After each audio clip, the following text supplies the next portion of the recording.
ಅಡ್ಡಾಡಬಹುದು, ಇನ್ನೂ ಹೆಚ್ಚು ಬೆಳಿಲಿಕ್ಕೆ. ಮತ್ತೆ ನೋಡ್ರಿ, ಇದಿಷ್ಟು ಆಯ್ತು, ಇದು ಒಂದು ಭಾಗ ಆದ್ರೆ ಇನ್ನು ವರ್ಗ ಏನಂದ್ರೆ ಮೂಲೆಯಲ್ಲಿ ಕುತ್ಕೊಂಡು ಗರಿ ನೋಟ್ ಎಣಿಸುವಂತವ್ರನ್ನ ಬಿಸಿ ಬಿಸಿಯಾಗಿ ಹೇಳ್ಕೊಂಡು ಬರ್ತಾರೆ ಪೆನ್ನಿಂದ.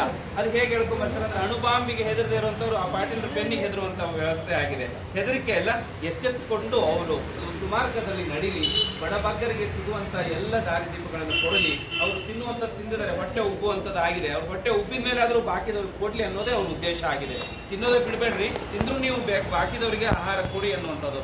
ಇದ್ರ ಜೊತೆಗೆ ಮುಖ್ಯವಾಗಿ ಮಾಡುವಂಥದ್ದು ಬಹಳ ವ್ಯಕ್ತಿತ್ವ ಅಂದ್ರೆ ಪವಾಡ ಪುರುಷರು ನಮಗೆ ಮಾತ್ರ ಗೊತ್ತಿದ್ದಾರೆ, ನನ್ನ ಹಿಂದಿನ ಗುರುಗಳಿಗೆ ಗೊತ್ತಿದ್ದಾರೆ, ನಮ್ಮ ಮಠಕ್ಕೆ ಬರುವಂಥ ಮಕ್ಕಳಿಗೆ ಯಾರಿಗೂ ಗೊತ್ತಿಲ್ಲ. ಅದನ್ನ ಮಡಿವಾಳಪ್ಪನವರಾಗ್ಲಿ, ಲಚ್ಚಾಣ ಸಿದ್ಲಿಂಗ ಮಹಾರಾಜರಾಗ್ಲಿ, ಶರೀಫ್ ಸಾಹೇಬರಾಗಲಿ, ಸಿದ್ಧಾರೂಢರಾಗಲಿ, ಗಾಣದಾಳೇಶ್ವರನಾಗಲಿ ಮತ್ತು ಗುರುಗೋವಿಂದ ಭಟ್ರಾಗಲಿ, ಹೇಮರೆಡ್ಡಿ ಮಲ್ಲಮ್ಮ, ಎಲ್ಲ ವಿಧದ ವರ್ಗದ ದುಡಿದಂಥ ಧುರೀಣರು, ಬರೀ ರಾಜಕೀಯ ವ್ಯಕ್ತಿಗಳು ಆಗಲಿ ಮತ್ತು ಸ್ವಾತಂತ್ರ್ಯ ಹೋರಾಟಗಳನ್ನ ಬುಕ್ಕಲ್ಲಿ ಪ್ರಿಂಟ್ ಮಾಡಿದ್ದಾರೆ.